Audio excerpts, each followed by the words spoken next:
se ve la necesidad, se ve eso, porque no se produce por producir. Hasta nosotros, para formar profesionales, tenemos que ver el estudio de mercado.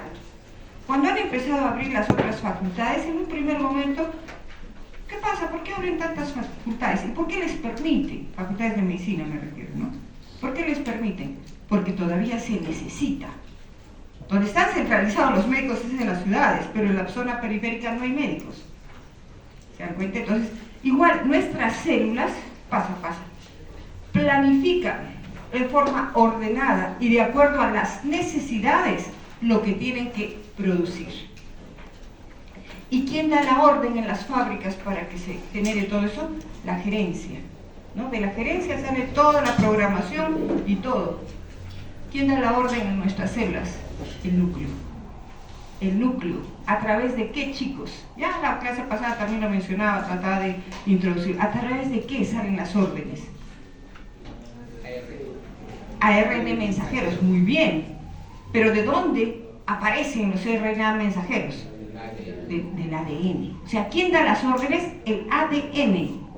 Y cuando yo defino un gen de cualquier tipo, digo, ¿qué es un gen? Un segmento de ADN que codifica para un péptido o una proteína.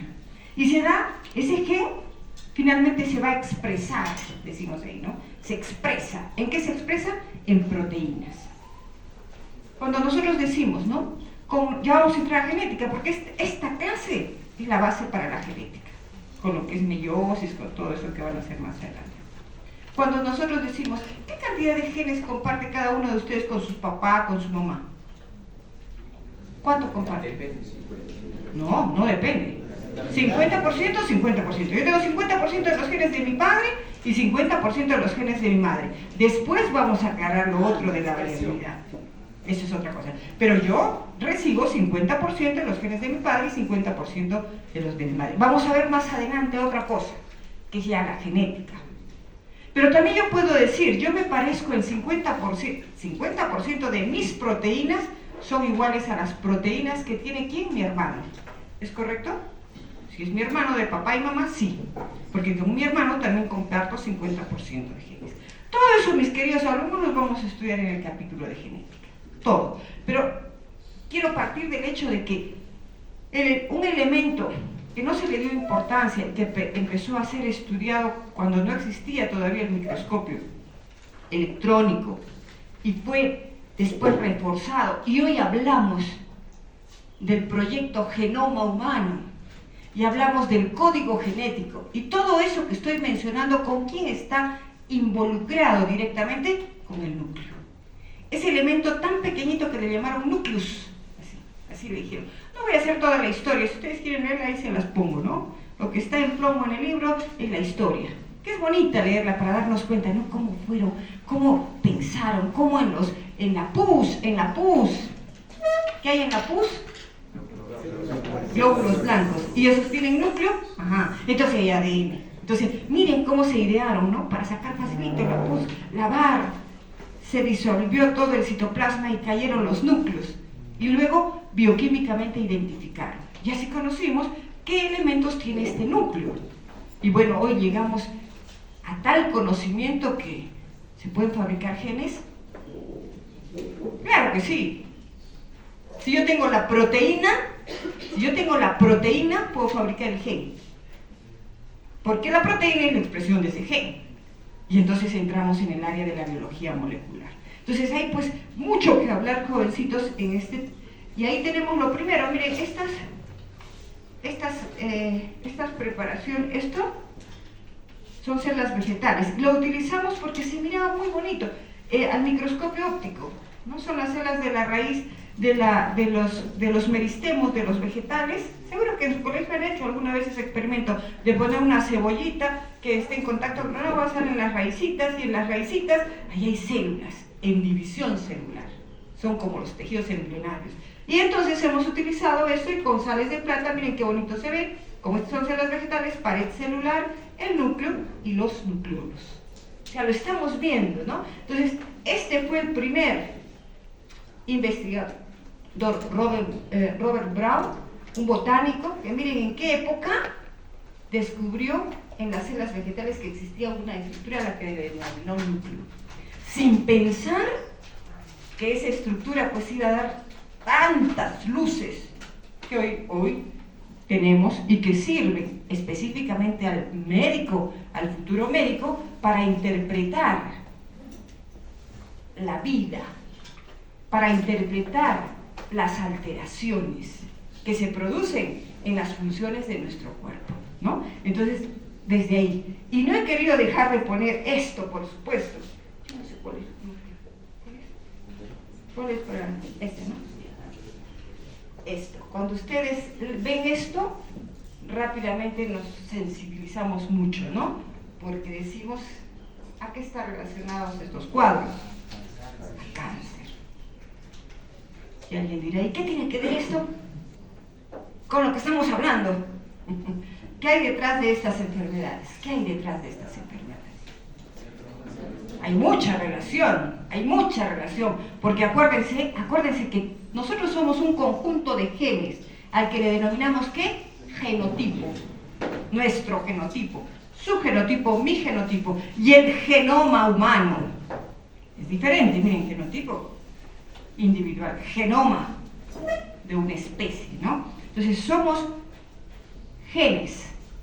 ¿Y qué es nuestro fenotipo? La expresión de esos genes influenciada por el ambiente. No me vayan a decir fenotipo, las características estructurales morfológicas, esa es parte. Porque mi presión arterial, mi grupo sanguíneo, ¿ustedes lo pueden ver? No. Mis genes que podría tener ocultos y que pueden determinar en el futuro una diabetes o una hipertensión, ¿es mi fenotipo? Sí. Todo eso es mi fenotipo. Entonces, miren, al poner esto, rápidamente seguro que ustedes, los lectores, los que leen con anticipación, pero no estén conversando en este momento, porque si no los voy a mandar afuera, ¿qué se denominan? Protoncogenes. ¿Qué son protoncogenes? Es un tipo de genes normales. ¿Y todos los tenemos? Todos. Pero cuando estos mutan, y que mutan, sí que mutan, porque acuérdense, chicos, que una de las características, de las propiedades del ADN, ¿cuál es? La replicación, la reparación, la mutación. O sea, mutan. Los protoncogenes, entonces, son genes normales involucrados en la regulación del ciclo celular. Y cuando el ciclo celular se altera, puede desencadenar estos cuadros. Una de las causas. ¿Qué es un oncogen? Entonces, ese es un indeseable, para que se acuerden. El oncogen es un gen indeseable, que se ha originado por mutaciones que no han podido ser corregidas. Gracias a Dios, nosotros tenemos quien corrija todas las mutaciones que se producen. ¿Y qué se llaman esos? Anti-oncogenes, o genes supresores de tumores. Miren, estoy hablando del núcleo, y estoy hablando de cáncer, y estoy hablando de muchos elementos que están regulados por ese componente en nuestra célula. Entonces, ¿qué es un anti-oncogen? Miren, chicos, cuando uno de mis genes muta y se convierte en un oncogen indeseable que podría generarme un cáncer, ¿qué hace el anti-oncogen? O lo corrige, o lo induce a que se suicide. ¿Se dan cuenta? Corrige. O sea, el anti-oncogen se expresa y genera otras proteínas. ¿Y esas proteínas qué hacen? O lo corrigen, reparan el daño, ayudan a reparar el daño, y si no lo pueden, lo inducen a apoptosis. O sea, miren qué maravilloso realmente es nuestro organismo. A mí me encanta que mis alumnos valoren, conozcan y valoren, o sea, cómo funciona nuestro organismo. Es que esto es sorprendente, miren, diariamente se están produciendo mutaciones, claro. Y mucho más cuando estamos expuestos a una contaminación tan grande, cuando estamos expuestos a cambios climáticos tan bruscos, cuando nuestra alimentación se ha convertido en una alimentación de chatarra, estamos más expuestos. ¿Se dan cuenta? Pero ¿dónde está actuando todo eso? A nivel de nuestro ADN. De nuestro ADN. Y una noticia más. El ADN mitocondrial, ya no estoy en mitocondrial, ¿eh? ¿Muta o no muta? Claro que muta. ¿Se repara o no se repara? no se repara. Ese no tiene mecanismo de reparación, como sí lo tiene el ADN de nuestras células. Por eso es que las mitocondrias rápido envejecen y están involucradas en el envejecimiento celular, que lo van a estudiar más adelante, ¿no? Bueno, entonces no quiero alargarme más y vamos a entrar en orden con lo que vamos a estudiar. Pues vamos a estudiar el núcleo de las células eucariontes, lógicamente, porque es el que tiene las células que tienen definido ese material separado y con elementos que los vamos a estudiar. Miren, ¿cuáles son esos elementos? La membrana nuclear con poros, la cromatina, el nucleolo y el jugo nuclear. O sea, acá ya rápido ustedes se ubican. Si salen de la clase y no saben cuáles son los componentes cuando les pregunten en el examen, pues están sentados como muebles, ¿no? Porque está tan fácil. ¿Cuáles son los componentes? La membrana nuclear, la cromatina, el nucleolo y el jugo nuclear. Cada uno de estos los vamos a escribir y vamos a ver, se van a quedar sorprendidos de ver qué sucede en las millones de células que tenemos en nuestro organismo. ¿Qué sucede? Están sentaditos, están durmiendo y van a ver todo lo que sucede. Pues bueno, primero vamos a escribir algunas características generales como la forma y tamaño. Para mí es fácil hablar de esto porque el primer elemento que ustedes han visualizado al microscopio óptico, ¿cuál es? El núcleo. ¿Se acuerdan? Esos puntitos. Esos puntitos que decíamos que al comienzo era un dolor de cabeza porque todo lo mirábamos muy junto, pero poco a poco, como ha ido fluyendo el conocimiento, ya podemos nosotros delimitar y decir, ay, esta es una célula cilíndrica, esta es una célula globosa. ¿Se dan cuenta cómo hemos aprendido? Pero ¿cuál era lo primero que mirábamos? Un punto. Clarito, más oscuro, pero ese punto es el núcleo, y eso es lo que vemos de estructura. Y la forma, pues ustedes la han visto. Unos redondos, otros ovoides, otros medios aplanados, otros más gorditos. O sea, es variedad de formas celulares. Igualmente el tamaño es variable, porque existe una relación entre el tamaño del núcleo y el tamaño de la cantidad de citoplasma. Hay una relación importante. Y los patólogos tienen un ojo pues ya muy rápido de detectar cuando un núcleo ha crecido mucho y no hay una relación equitativa entre el tamaño del núcleo y el tamaño del citoplasma. Hay una fórmula que mide el índice nucleoplasmático, que relaciona el volumen nuclear sobre el volumen celular menos el volumen nuclear. Y esa relación no debe acercarse a 1. Cuando se acerca a 1, ya empiezan a preocuparse, ¿no? Dice, hay transformación celular. Cuando las mujeres nos hacen un Papa Nicolau, ¿saben lo que es el Papa Nicolau? Ese examen que nos hacemos las mujeres, debemos hacérnoslos cada 6 meses, ¿no? Un frotis, y ven las células descamadas del epitelio del cuello uterino, porque en el cuello uterino hay una alta frecuencia de cáncer, de transformación. ¿Por quién se produce el cáncer? Por un papilomavirus, ¿no? La infección. Bueno, entonces cuando ven esos frotices, lo primero que ven son los tamaños de los núcleos en relación al citoplasma. Y cuando ven algo anormal, repiten el examen para ver y detectar un cáncer inicial que tiene solución. Pues bueno, entonces ya tenemos, miren el tamaño. En cuanto a la ubicación, pues igualmente, ustedes se han dado cuenta que la ubicación de los núcleos está en relación con el funcionamiento de la célula. Una célula productora de proteínas como la del páncreas, el núcleo generalmente es de posición basal. ¿Por qué? Porque tiene que tener un espacio para el aparato de Golgi que se empaqueta y exporte, ¿no? Entonces, la posición de los núcleos está en relación con la función. Hay núcleos de posición central, basal, apical algunos, ¿ya? En cuanto al número, chicos, la mayor parte de nuestras células, ¿cuántos núcleos tiene? 1, la mayor parte. Pero hay células que pueden vivir sin núcleo en nuestro organismo. Sí, los glóbulos rojos. Claro. Porque miren, tal perfección. Los glóbulos rojos sacrifican su vida, solo viven 120 días, sacrifican su capacidad de sobrevivencia para transportar adecuadamente el oxígeno. Les estorba el núcleo, lo exocitan. Cuando hagamos sangre y hagamos hematopoiesis, vamos a ver cómo se excocita el núcleo y cómo queda ese disco bicóncavo. Entonces sí hay células que no tienen núcleo, como también hay células que tienen 2 núcleos. A ver, células binucleares, ¿han visto? Los hepatocitos, las células del epitelio de la vejiga, las células globosas del epitelio vesical también tienen 2 núcleos. Y hay unas células multinucleadas. Algunas les llamamos incisios, otras les llamamos plasmodium plasmodium, ¿ya? Entonces, estas son masas gigantes y multinucleares. Por ejemplo, en la placenta, y el sincicio tropoblasto de la placenta es una masa multinuclear. La fibra muscular, cuando yo les digo el músculo, es multinucleado. ¿Verdadero o falso? Falso. El músculo, ¿qué músculo, digamos? ¿Qué músculo? El músculo liso y el cardíaco no es multinuclear. El músculo esteroesquelético sí es multinuclear, ¿no? También tenemos células en el hueso. Hay unas células que remodelan el hueso que se llaman los osteoclastos. Y estos osteoclastos son células gigantes que reabsorben el hueso. Lo vamos a estudiar más adelante. Bueno, y eso podemos seguir hablando, pero ya no nos alcanza el tiempo. Al núcleo lo podemos estudiar en dos momentos. Cuando el núcleo está en división y cuando el núcleo está en interfase.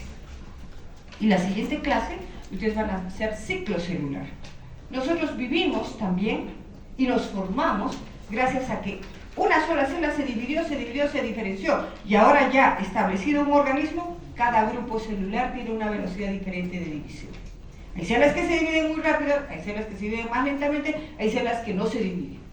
Porque salen de ciclo y entran en un periodo G0, ¿no? Muy bien. Entonces, eso van a estudiar la próxima clase. Entonces, el núcleo interfásico es el que nos permite a nosotros estudiar varios de los elementos que vemos, ¿no? Entonces, presenta las siguientes estructuras bien definidas. Acá vemos, esto es la ultraestructura, chicos, porque al microscopio óptico, pero alguno me dirá, yo voy a ver la neurona, yo he visto la neurona, ¿se acuerdan? La neurona piramidal, y en el centro el núcleo, y el puntito es el nucleolo, ojito, no me pongan ahí núcleo, y ese halo, como una línea, que se ve es el núcleo, ¿ya? Pero, escuchen bien, ¿qué es lo que ven? Entonces ahí viene la discusión, ¿qué es lo que se ve? Simplemente es la cromatina que está adosada, y por eso se ve ese borde, pero yo no puedo decir esa es la ultraestructura.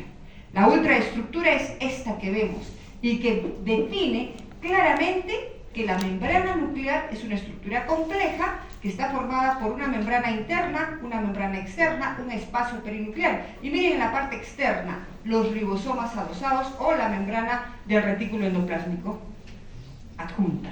¿Por qué? Porque necesita trabajar con lo que viene de acá. Entonces, esta es la membrana nuclear y tiene poros. Tiene cantidad de poros, parece un colador esa membrana nuclear. ¿Y por qué está tan estructurada? Porque acuérdense que del citoplasma, imaginemos que esta es la célula, ya este es el citoplasma y esta es la parte interna del núcleo, es la membrana nuclear, los poros del citoplasma hacia el núcleo y del núcleo hacia el citoplasma se importan y se exportan macromoléculas, iones, agua, todo. Algunos entran a través de la membrana por los mecanismos que ya conocemos, son pequeñas moléculas, pero moléculas grandes ingresan a través del complejo del poro, porque así es, complejo del poro. ¿Cuántas moléculas por segundo? Miren, estoy hablando de cuántas moléculas en cada uno de los núcleos entran y salen, 500. 500. Y tenemos casi 3000 poros que varían en número de acuerdo al tipo celular. O sea, ¿se dan cuenta? Eso es la vida, ese metabolismo, ese dinamismo que se da en nuestro organismo. 500 moléculas entran y salen por segundo. Y yo les pregunto, porque ya tienen capacidad de responder, ¿qué moléculas son las que entran por el poro? Mediante el complejo del poro que está formado por nucleoporinas. Intervienen otras que son las exportinas y las importinas y las carioferinas, que son proteínas que ayudan a ese transporte. ¿Qué moléculas entran, chicos? Muy bien, proteínas. Acuérdense que nosotros hemos dicho que en el citoplasma se forman proteínas para el consumo de la propia célula. ¿Quién las produce? Los polirribosomas. Muy bien, entonces esas proteínas que incluyen las histonas, las proteínas enzimáticas, las proteínas acídicas, las proteínas residuales, todas esas que forman parte de la cromatina no están por acá adentro, entran de aquí para acá. ¿Y qué salen en cantidad? Los RNAs. Los RNAs, o sea, los que van a llevar los mensajes para formar los diversos tipos de proteínas para la exportación, para la membrana, para el interior, para el propio citoplasma, todos esos RNAs, los RNA ribosómicos, todos los RNAs se forman acá y salen hacia acá. Entonces, lógicamente, lo que afirmamos de que son 500 moléculas por segundo se justifica. Por supuesto que cada tipo celular es diferente. Cada tipo celular es diferente. Pues bien, entonces chicos, miren, este esquema que les estoy mostrando acá, muy bonito y que no nos olvidaremos, acá tenemos el jugo nuclear, tenemos la cromatina, tenemos el nucleolo y miren la membrana nuclear, como ya le he mencionado. Esta membrana nuclear en grosor varía, cada una 7.5 nanómetros, por eso no se ve el microscopio óptico. El espacio es un poco más amplio, puede tener 15 hasta 70, 75 nanómetros. En conjunto, pues no sobrepasan más de los 100 nanómetros el grosor, o un poquito más el grosor de esta membrana nuclear. Estos poros, entonces, permiten el ingreso y salida de macromoléculas complejas que no pueden pasar a través de esta membranita, ¿no? Y nunca yo podría mostrar esto si no coloco esto. Me sentiría engañarlos, ¿no? Porque esta es una figura. Pero esto es, chicos, lo que se ve al microscopio electrónico. El microscopio electrónico, que justo estoy escribiendo la historia del microscopio electrónico que está ahí afuera. ¿Han visto el microscopio electrónico que está en el hall? Ya van a leer la historia. Escrita por mí, comunicada por el doctor Alarco, que todavía está lúcido y me puede aportar algo. Recuerdo yo de algunas cosas cuando era estudiante, pero ese microscopio permite ver esto. Fue el primer microscopio que fabricó la Philips y lo donó porque empezaba a funcionar nuestra facultad. Lo donó, ¿no? Y trabajó con el doctor Díaz Encinas, con el doctor Alarcón. Bueno, aquí tenemos, miren, los núcleos. Estos son glóbulos rojos vistos al microscopio electrónico de barrido, ¿ya? Esta es una célula binucleada, el hepatocito. Estos son glóbulos blancos, esta es célula multinucleada, que las vamos a ver mucho mejor, chicos, vamos a verlas mucho mejor en nuestras prácticas. Esto lo hemos visto en algunos casos. Miren, ese es el túbulo, con el objetivo de inmersión, el túbulo del riñón, ¿de acuerdo? Que tiene células cúbicas. Entonces, miren acá el núcleo, qué bonito, muy bonito. Acá se ve la membrana, lo que... Ajá, muy bien. Si yo digo, ahí hay discrepancia, pero yo prefiero decir, esta no es realmente una membrana nuclear, ¿no? Pero algunos autores optan por decir eso. ¿Pero qué es? La cromatina que está adosada y que delimita bien esto. Y acá adentro miramos el nucleolo. Por supuesto que este núcleo, miren este núcleo, que nos muestra tan bonito el nucleolo, acá estaría la cromatina y el borde de la pared donde se encontraría la membrana nuclear compleja que acabamos de describir. Aquí tenemos otro tipo de núcleo, miren acá otro tipo de núcleo, y aquí tenemos otros núcleos. Y ustedes se dan cuenta aquí de algo. Estos núcleos nos permiten ver el interior, por lo tanto les llamamos núcleos de cromatina laxa o de cara abierta, y los vamos a identificar. Pero no es solamente decir núcleos de cara abierta. Los núcleos de cara abierta, ¿por qué se muestran así? Porque pertenecen a células como esta, como el páncreas, como el túbulo contorneado, que tienen activo trabajo, activa síntesis de proteínas, ¿no? Por lo tanto, están transcribiendo. Y para transcribir, la cromatina tiene que estar desenrollada. Y entonces viene a mi mente el recordar que existen dos tipos de cromatina. ¿Cuáles son los dos tipos de cromatina? Eucromatina y heterocromatina. La eucromatina es la cromatina desenrollada, tan desenrollada que yo no la veo, pues acá hay eucromatina, pero no la veo. Está muy desenrollada. Y pongo el ejemplo. Ustedes tienen el libro. Si cierran el libro y yo les digo, lo coloco el libro, dime qué dice en la página 3. No puedo decir, pero si yo desgloso el libro y pongo 1, 2, 3, ¿qué dice en la página 40? Ah, tal cosa. Es lo mismo. La cromatina está tan desenrollada que se puede copiar con facilidad. Y se copia con facilidad en los mensajeros. Y los mensajeros, ya ustedes han hecho eso de síntesis de proteínas, salen los mensajeros ¿hacia dónde? Hacia el citoplasma. ¿Y a quién buscan? Al ribosoma, que está desensamblado. Se unen a la subunidad menor y se ensambla con la subunidad mayor. ¿Y qué hace el ribosoma? Empieza a traducir. ¿Y quién se acopla inmediatamente? El RNA de transferencia. ¿Qué hace el RNA de transferencia? Trae los aminoácidos para formar el péptido o la proteína. Pues todo ese proceso que yo lo describo facilito, porque esa es nuestra competencia, lo van a analizar y van a decir tal aminoácido es el que permite esto, tal aminoácido, así como hemos hablado del péptido señal, la molécula de reconocimiento de la señal, y todo eso todo eso está señalizado y debe trabajar en forma perfecta. Si falla, ya tenemos problemas. Si falla, ya tenemos problemas. Entonces, miren chicos, ya tenemos la característica de un núcleo de cara abierta. Cuando nosotros vemos alguna muestra, de tejido y empezamos a notar que núcleos que deben mostrarse así tan bonitos de cara abierta empiezan a ponerse así densos, entonces empieza uno a preocuparse. La pignosis, la heterocromatinización significa silenciamiento. Silenciamiento, ya no se transcribe. Cuando una célula va a morir, se pone pignótica. Cuando hagan apoptosis, uno de los signos de la apoptosis, la muerte celular programada, es que el núcleo se condensa para luego fragmentarse, ¿no? Entonces, un núcleo de cara abierta es un núcleo que corresponde a una célula en activa síntesis de proteína, una célula muy trabajadora, una célula con mucha vitalidad, como las neuronas, las células del páncreas, las células del hígado. Entonces ustedes van a aprender a diferenciar. En cambio, un núcleo de cara cerrada, los núcleos de cara cerrada, como el que estamos viendo acá, miren, esto corresponde a un glóbulo blanco. No nos interesa, yo sé que ustedes saben, ¿no? Pero no quieran lucirse y se equivoquen en el examen, porque me ponen monocito cuando es linfocito. Y yo no quiero que me digan qué tipo, porque hay una clase de histología donde van a hacer un hemograma y van a interpretar el hemograma. Entonces vamos por paso. Acá simplemente yo quiero que ustedes me digan, esto es un núcleo de cara cerrada.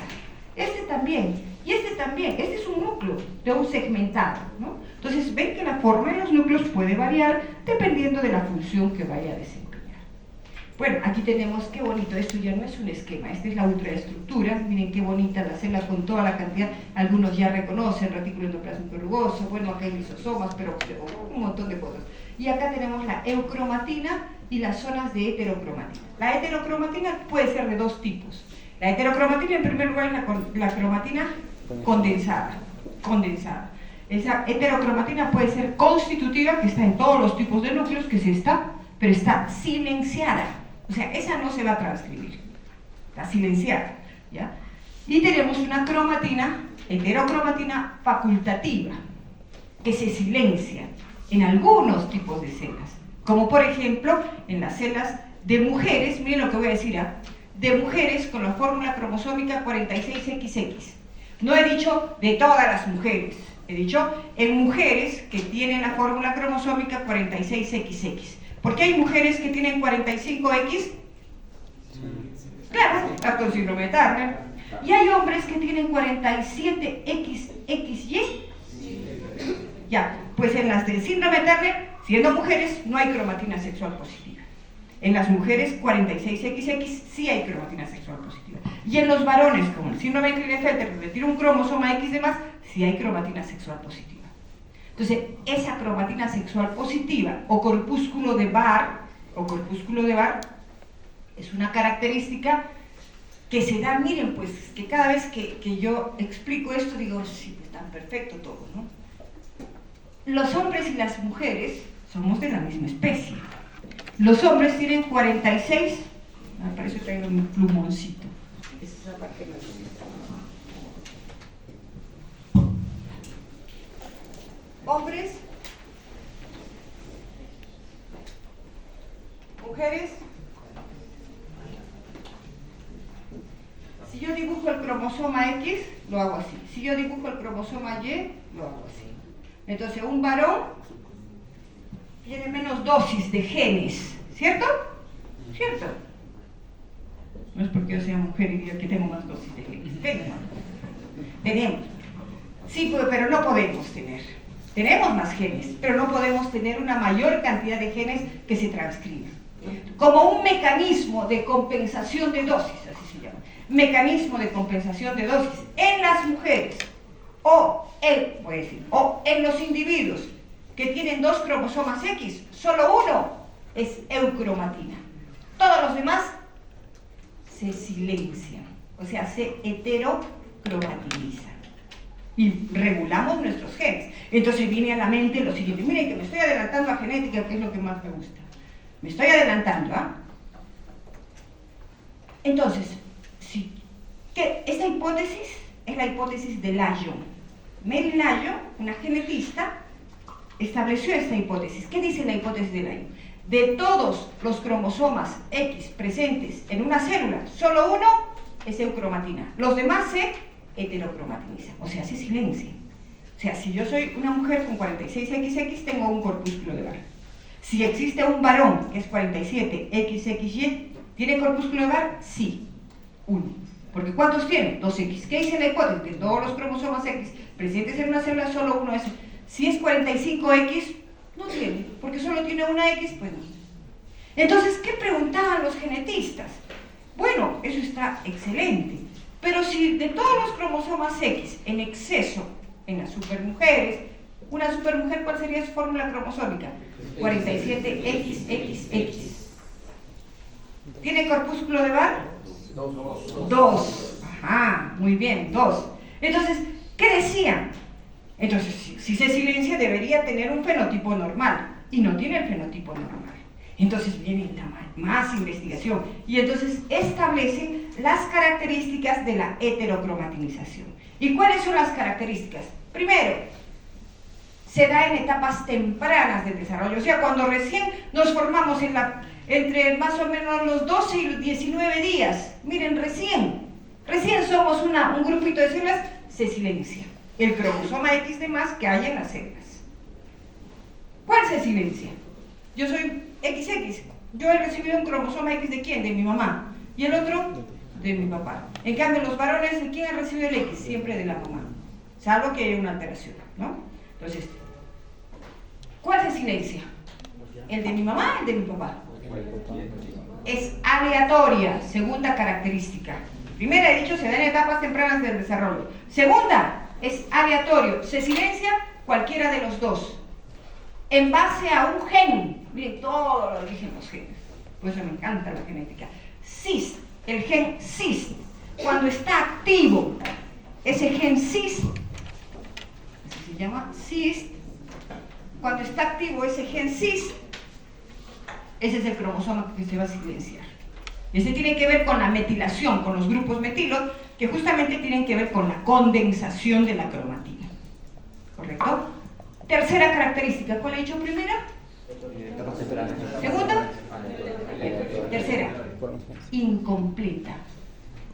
Eso explica por qué los con síndrome de Klinefelter no tienen un fenotipo normal. ¿Y qué son? Son más altos. Porque tienen algunos genes que no se silencian. En cambio, las mujeres con una X solamente son bajitas, les falta. ¿Se dan cuenta? Entonces, es incompleta. Hay genes que eluden esa heterocromatinización. ¿Cuál le falta lo último? Hay otra, he dicho, se da en etapas tempranas del desarrollo, es aleatoria, es incompleta. Ah, es permanente. Es permanente, ¿correcto? Entonces, miren chicos, ¿ven? Como es tanta información, pues tengo que ir dando información a todo lo largo de la clase, si no, no termino. Igualmente aprovecho de decir, ¿quién determina el sexo del nuevo ser? El varón. El varón. Porque el varón produce teóricamente el 50% de sus cromosomas, que lo van a ver eso en la meiosis, y lo entienden bien, porque si no entienden genética, cuando hagan meiosis, entiéndanlo bien, háganse los esquemas, y hagan el esquema de ovogénesis y espermatogénesis para entender, porque ese es nuestro primer debate de genética. Entonces, miren, el 50% de los espermatozoides que produce un varón contienen el cromosoma X, y el otro 50% el Y. Entonces, cuando ingresan, ¿cuál es la probabilidad de que se forme un varón o una mujer? 50%. Bueno, ya vamos a estudiar más de eso en genética. Bueno, aquí tenemos ya una vista para que no se lo olviden. Acá tenemos la cromatina, el nucleolo y la membrana nuclear. Este elemento que estamos estudiando es importante en la herencia, y miren, dirige los procesos metabólicos de la célula. Creo que se entiende perfectamente. Bueno, el poro realmente es una estructura muy compleja. Primero pensaban que era como una puerta, como un canal, ¿no?, que estaba abierto todo el tiempo. Eso no explicaba la complejidad del transporte que se da a ese nivel. Entonces, se hace el análisis completo, y estas son vistas de microscopía electrónica, las primeras vistas, donde se ve que el complejo del poro, esta es la membrana, la doble membrana, la cisterna perinuclear, atraviesa y está formada por nucleoporinas, así se dice. Nucleoporinas, que son proteínas que se ubican acá como en un octágono, así, de 8 lados. 8 nucleoporinas aquí forman el anillo externo, el anillo intermedio y el anillo interno. Nucleoporinas. Además, miren, acuérdense pues que en el citoplasma se forman tantas proteínas, pero tantas proteínas, y tengan en mente que cuando se forma una proteína es como cuando nace un niño. Nace la proteína, nace el niño y no se cae, ¿no? A la mesa, ¿no? ¿Quién lo recibe? Toda una corte, la obstetricia, el médico, le cortan el cordón, igualito.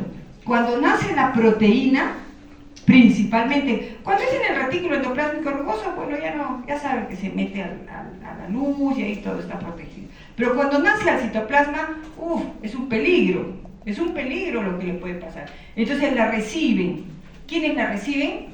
Las chaperonas. Las chaperonas le forman una capsulita y permiten que esa proteína se acomode, sea por la de primaria, secundaria, o sea, se dé todo el rearreglo. Y ahí también algunas proteínas son muy hábiles y esconden el error que pudieran tener para no ser detectadas ¿por quién? Por la ubiquitina. Y entonces nos producen problemas, ¿no? Entonces esas proteínas que se forman acá, inclusive, miren, nuestras células son muy previsoras. No es como nosotros que nos gastamos todos, ya a fin de mes no hay, ya falta. No, ellas no. Ellas producen inclusive más y lo tienen como reserva. Y las chaperonas las cubren para evitar que la señal las lleve y se metan antes de tiempo y saturen las zonas donde tienen que actuar. O sea, las chaperonas las cubren y protegen la señal que indica que deben ingresar o que deben movilizarse. ¿Se dan cuenta? Entonces, aquí afuera, en el citosol, de estas 8 nucleoporinas emergen como unas proteínas en forma lineal que señalizan el camino a través del cual tienen que entrar estas proteínas. Igualmente, cuando entran las proteínas, miren, acá se formaba como un regulador. Pensaban que había un taponcito que lo ponían y lo sacaban. Yo no sé, un duende tenía que haber que lo pongan, porque no había explicación, pero eso es respetable, pues, porque eso es lo que se miraba, ¿no? Entonces miraban como un gránulo acá, es como un tapón que se coloca para regular el ingreso. No, son proteínas, y estas proteínas tienen mucha afinidad con los aminoácidos de las proteínas de la membrana, ¿ya? Y sufren una serie de cambios alostéricos, pues ahora ya sabemos eso. Y esos cambios alostéricos son los que generan pues que esto se cierre o se abre para regular el ingreso o salida de macromoléculas. Cuando entran dentro del núcleo, acuérdense que acá dentro hay el jugo nuclear, y el jugo nuclear tiene agua, tiene un montón de sustancias. Pues ese jugo nuclear también tiene que recepcionar a las proteínas, pero no pues caer así, pum, pues, sino tiene, miren, acá dentro hay también proteínas que se proyectan así y forman como la red del básquet, de la canastilla, así, ¿no? Entonces igualito, miren acá, para que las proteínas lleguen protegidas en buenas condiciones a este lugar. Todo lo que yo estoy explicando acá, chicos, está acá. Ahora, inclusive en el texto yo les redacto todo lo que interviene en la RAN-GTP y todo eso, ¿no? Eso simplemente son proteínas y enzimas que ayudan a todo ese transporte. Ustedes no necesitan aprenderse todo, ¿no? La transformación de GDP en GTP, lógicamente se necesita pues energía para todo este transporte. Entonces, eso bien lo analizan con mayor detalle cuando hagan una investigación referida a eso, ¿no? Entonces, pero tenemos que saberlo, porque si escribes un libro tiene que tener algo de nivel. Bueno, aquí esas son las principales imágenes que se puso al inicio. Miren, porque se miraba así y esto es lo que miraban. Entonces dijeron eso, el gránulo central, lo que ya desactualizó, ¿no? Bueno, el otro elemento que tenemos, he mencionado, sí, lo que sí tienen que saber son las nucleoporinas, las carioperinas, ¿no? Hay transbordadores, hay proteínas que intervienen como transbordadores, bueno, todo eso. Bueno, la cromatina es el otro elemento que tenemos dentro del núcleo y, como ya lo describí, eucromatina, heterocromatina, constitutiva, facultativa, ya. Pero ¿cuál es su composición? Y aquí tenemos su composición, jovencitos. La composición química, miren, aproximadamente un 15 a 20%. Las proteínas son lo más abundante. Lo más abundante son proteínas, miren, 65 a 75% del contenido proteico, entre las que están las histónicas y las no histónicas. Ahí hay enzimáticas, residuales, acídicas, o sea, una enorme cantidad, que por supuesto no es la misma en todos los núcleos, va a variar. Inclusive, miren, habrá núcleos que tienen una mayor cantidad de esto, dependiendo del estado funcional que tenga ese núcleo. Si es una célula inactiva, síntesis proteica, tiene gran cantidad de RNA ribosómico, que es el material que sirve para formar los ribosomas. ¿Y dónde se producen los ribosomas? ¿Cuál es la fábrica de ribosomas? El nucleolo. El nucleolo es la fábrica de ribosomas, ¿no? Entonces, miren, esto varía. Estas son cantidades promedio, pero pueden variar dependiendo del estado funcional de la célula. Y esto ya los había mencionado. Y bueno, cuando hablamos de cromatina y cromosomas, a mi parecer, aunque hay algunos que discrepan, yo digo, la cromatina y los cromosomas es lo mismo, porque los cromosomas son la cromatina enrollada que se hace visible durante la división celular, sea mitótica o meiótica, ¿correcto? Y la cromatina es cuando está desenrollada. Entonces, es decir, ¿qué son los cromosomas? ¿Por qué están formados? Miren, por moléculas de ADN y proteínas, ¿no? Se presentan como cromosomas interfásicos. Esto es importante, chicos. Se pensaba pues que los cromosomas, bueno, están presentes en la división celular, pero luego como que desaparecen. ¿Cómo que desaparecen? Nada desaparece en la célula. No, simplemente se desenrollan. Y hay una ley de los cromosomas que la he encontrado por ahí y que se las he puesto en las diapositivas. Entonces, miren, se presentan como cromosomas, o sea, en la interfaz hay cromosomas, sí, pero muy desenrollados y en forma de eucromatina, justamente, ¿para qué? Para la transcripción, ¿no? En cambio, los cromosomas en mitosis, la eucromatina se enrolla en forma de espirales primarios, secundarios, terciarios y hace hilos que los vemos al microscopio, ¿no? Con facilidad. Entonces queda claro que no desaparece. Igualmente el tamaño de los cromosomas es variado.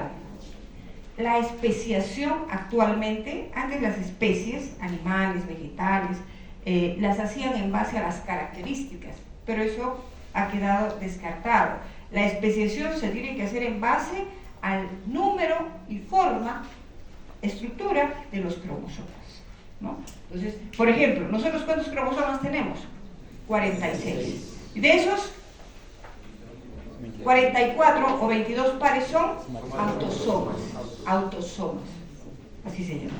Y un par son gonosomas o sexuales, ¿no? Entonces, eso está estudiado, pero el hecho que nosotros tengamos 46 cromosomas no nos hace muy similar a una orquídea, por ejemplo. Hay una orquídea que tiene 46 cromosomas.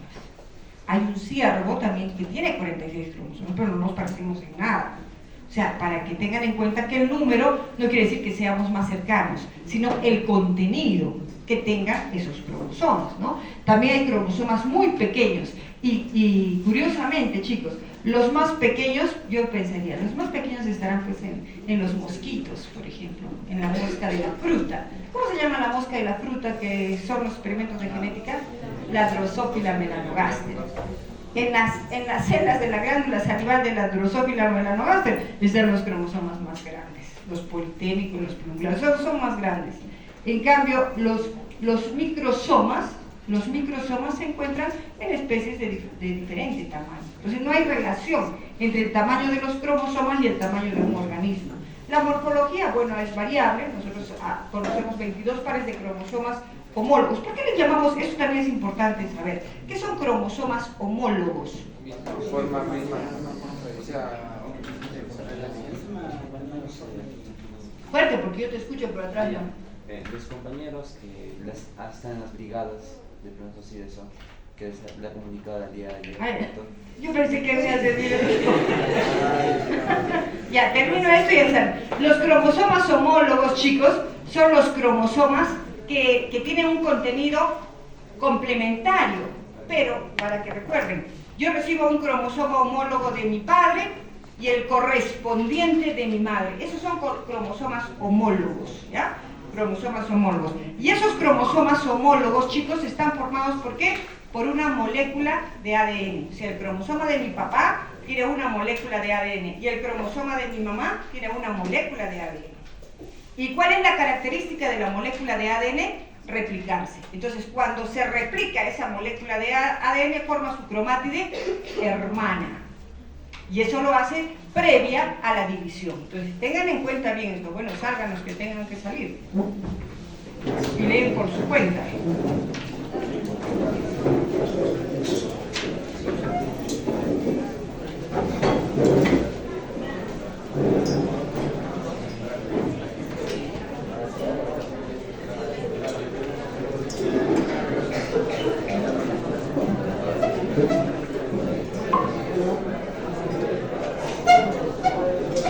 A ver, chicos, por favor, en silencio y no perdamos el tiempo porque luego tenemos que salir al simulacro. Listo, listo. A ver, los que salen pronto, señor. Listo. Bien, chicos, entonces miren, para que no nos olvidemos nunca y podamos entender lo que viene más adelante, que es meiosis y división celular, miren el cromosoma. Este es un cromosoma y tiene su cromátide hermana. Cuando yo recibo, o sea, en mis células que tengo un cromosoma con un solo bracito y el correspondiente que es el cromosoma homólogo, del par 1 hasta el par 23, ¿correcto? Cada uno de estos bracitos está formado por esta molécula de ADN. Entonces tiene la capacidad de replicar cuando la célula se va a dividir. Creo que queda claro. Los tipos de cromosomas se les ha clasificado de acuerdo a la posición del centrómero, ¿no? El cromosoma tiene varias partes. Una, podemos decir, está bien Miren, esta es la cromátide, este es el construcción primaria o centrómero.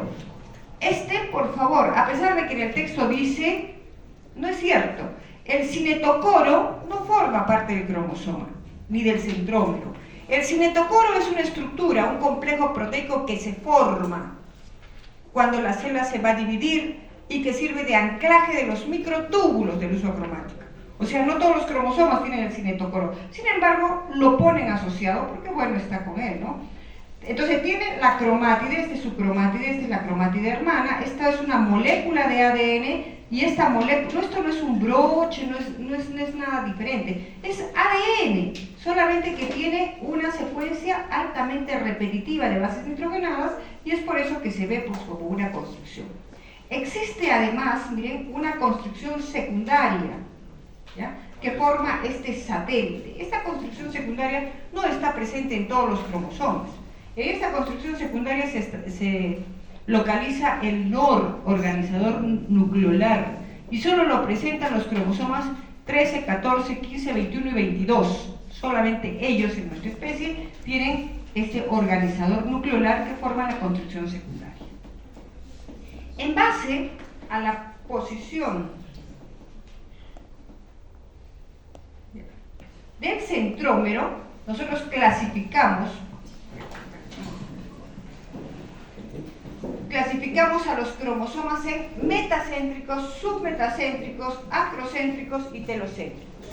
Un cromosoma metacéntrico es aquel que tiene ubicada la construcción primaria o centrómero exactamente en la mitad, formando brazos iguales. Un cromosoma submetacéntrico, el centrómero está desplazado, formando un brazo corto y un brazo largo. Este más desplazado hacia un polo, formando un brazo muy corto y otro más largo. Y el centrómero es terminal. Ojito, solo en nuestras células te encontramos metacéntricos, submetacéntricos y acrocéntricos. Nosotros no tenemos cromosomas telocéntricos. Por favor, queda claro eso. Ya es una característica propia de nuestra especie. Bueno, ya tenemos eso.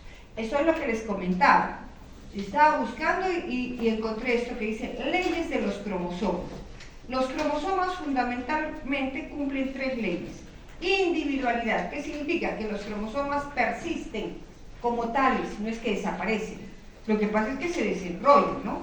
Y no se muestran pues individualizados. La constancia numérica. La mayoría de las especies animales y vegetales perteneciendo pertenecientes a la misma poseen en sus células el mismo número de cromosomas. Y las alteraciones, bueno, eso ya lo estudiaremos más adelante. Es más, en su tema de investigación, ¿cuál es su tema de investigación? Anomalías cromosómicas. Causas, consecuencias y perspectivas, ¿no? Entonces aquí empieza pues ya el conocimiento. Formación de parejas, homólogos. El número de cromosomas, salvo excepciones, es siempre par, ¿no? Pero en nosotros no hay duda. Esto se debe a que los cromosomas de cada célula existen dos series numéricas iguales, uno proveniente del padre y otro proveniente de la madre, lo que permite que se formen parejas de cromosomas homólogos. En las células humanas el número diploide es 46, de los cuales 44 son autosomas y 2 cromosomas sexuales o gonosomas o heterosomas, porque existe en el varón el X y el Y. Creo que ya todo está dicho. Pues miren, hay varios estudios que nos permiten conocer el contenido. Hoy en día ya pues el número de cromosomas mediante el cariotipo ya quedó un poco como desfasado, ¿no? Porque hoy podemos hacer un secuenciamiento de los genes de cada uno de nuestros cromosomas y poder ver. Eso lo van a estudiar en biología molecular y no teóricamente. Si ahí les enseñan teóricamente, no tengan en mente que eso se hace teóricamente. No, eso es el siglo pasado. Hoy, en nuestra facultad, en el primer piso donde yo trabajo, tenemos un laboratorio que yo lo he gestionado y que hago investigación y donde se hace aislamiento, secuenciación y muchas cosas para investigación. No sé si en el tercer piso en el curso de biología molecular lo efectivicen, pero si solo les dan teoría, pues ustedes deben saber. En el segundo piso hay un laboratorio súper de microbiología molecular. Entonces, tenemos todos los equipos, ¿no? En el tercer piso realmente no lo sé, pero seguramente que también les van a explicar todos los procedimientos. Entonces ya nosotros, miren, acá vemos el cromosoma. Por ejemplo, este es el cromosoma X, chicos. Y miren cómo ya sabemos los genes para... Antes decían que los cromosomas sexuales son portadores de genes que determinan características sexuales exclusivamente. Mentira. Porque ahí estamos, miren. Sí hay características sexuales, pero también hay genes que determinan patologías y otras características, ¿no? Entonces ya se conoce bastante.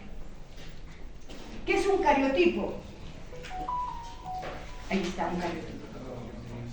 ¿Ya salieron, doctor? Bueno, ya salieron, los alumnos ya salieron y me interrumpieron. Entonces, ¿Hace cuánto salieron? Hace unos 2-3 minutos. Gracias. ¿Ya? ¿Qué es el cariotipo, jovencitos? El cariotipo es el ordenamiento sistematizado. No me digan sistemático, porque sistemático y sistematizado no es lo mismo. Es el ordenamiento sistematizado de los cromosomas de una célula. Y nosotros lo podemos hacer. ¿Ya es? ¿Ahora? ¿Qué está sonando? No estoy. Ya, gracias. Entonces, miren chicos, esto es un cariotipo. Esto no es un esquema. Escúchenme bien, por favor, porque muchos alumnos piensan que esto es un dibujo. No, esto es una fotografía. A ver, quien desea salir, no tengo problema, puede hacerlo, pero no me interrumpa. Esto se ha hecho un armado, que ustedes lo van a hacer en la clase de práctica. Es el ordenamiento. Esto es de un paciente, que en este caso corresponde a un paciente varón. Se ordena por grupos. E inclusive este tiene asociado otra técnica que es el bandeo cromosómico. Ven ustedes las bandas y se están dando cuenta, este es un cariotipo de un paciente y que tiene acá una anomalía. ¿Sí se dan cuenta que a este cromosoma le falta un pedacito? Eso es una anomalía estructural, que se puede determinar mediante un cariotipo con bandeo cromosómico. Y esa anomalía estructural repercute en un fenotipo que no es del todo normal. O sea, por algo se hizo hacer ese paciente ese cariotipo. ¿Se dan cuenta, no? Entonces, ¿cómo se hace un cariotipo?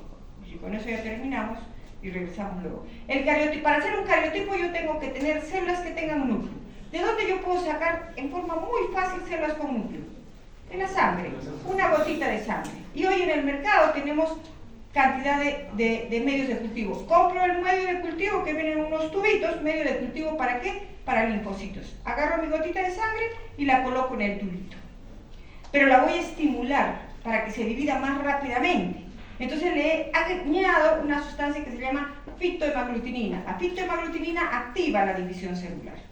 Le añado, por supuesto, todo en completa esterilidad para que no se contamine, porque están creciendo células humanas, que son leucocitos, ¿no? Le añado, entonces al día siguiente voy y veo ya turbio, hay cantidad de leucocitos que están en qué fase, profase, metafase, anafase y telofase. ¿En qué fase yo veo los cromosomas así? En metafase. Y cuando han hecho citoesqueletos, supongo que el profesor les ha indicado que hay sustancias que bloquean la polimerización o la despolimerización. ¿Cuáles? Colchicina. Entonces yo le añado colchicina al tubito. Y los cromosomas, todas las células que están en metafase se quedan con las células en metafase. Ya está, ya tengo. Le añado una solución hipotónica, saco una gotita, coloco mi lámina, suelto la gotita y ¡ploc! ¿Por qué la solución hipotónica? Porque los núcleos se hinchan. Entonces, ¿qué pasa? Se revientan los núcleos y dejan los cromosomas sueltos. Coloreo mi lámina con Giemsa, que es un colorante para sangre, y tengo mis cromosomas muy bonitos como los van a ver en la práctica. Se toma la fotografía y luego se ordenan los cromosomas. ¿Qué es lo que van a hacer ustedes en la práctica? No vamos a hacer todo el cultivo y todo, pero ya tienen, rapidito les he dicho cómo se hace, ¿no? ¿Quedó claro? ¿Alguna duda sobre eso? Entonces logran armar. Ustedes van a ver la fotografía, van a ver los grupos de cromosomas. Se toma la fotografía, se amplía la fotografía y ustedes enumeran, recortan, ordenan y dan el diagnóstico. Han visto que ese cariotipo está normal, pero no del todo normal porque le falta un pedacito, ¿no? Entonces hay que ser observadores. No les vamos a exigir que lo hagan perfecto la primera vez. El otro elemento que tenemos es el nucleolo. Y el nucleolo es un componente, miren, que lo podemos ver acá, miren, así se le esquematizó. Miren la membrana nuclear con poros, miren ustedes la cromatina. ¿Qué sería este? Heterocromatina. Y acá que habría eucromatina, ¿no?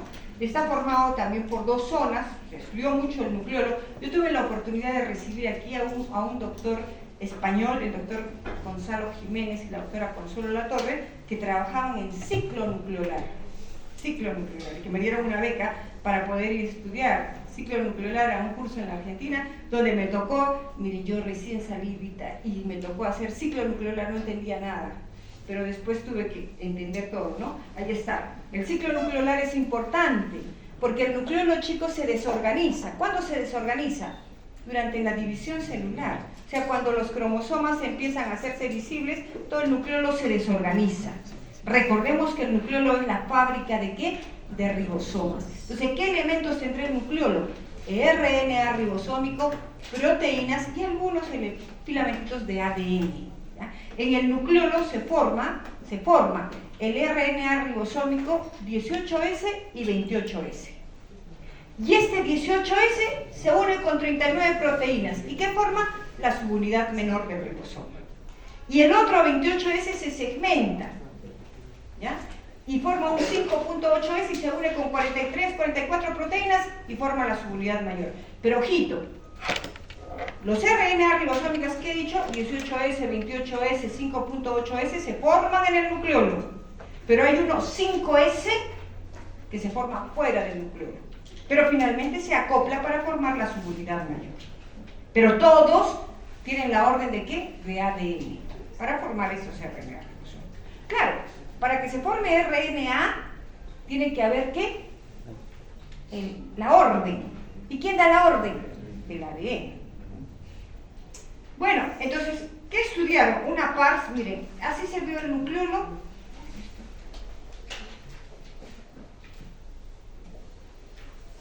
Un componente denso, un componente amorfo, así le llamaron. Bueno, la importancia de todo esto radica en la posterior identificación de todos los componentes. ¿Qué hora es, jovencitos? 3 para las 10. Ya, y voy a terminar entonces mencionando. ¿Cuál es la principal función del nucleolo? La fábrica, o sea, la producción de ribosomas. O sea, ahí se fabrican los ribosomas, pero no es la única. Tiene que ver con el envejecimiento, tiene que ver con la citocinesis. Si cumple un ciclo, chicos, está involucrado en varios procesos, pero el más importante es ese. Hay otro aspecto que me olvidé de mencionar. Hablé del telómero, ¿cierto?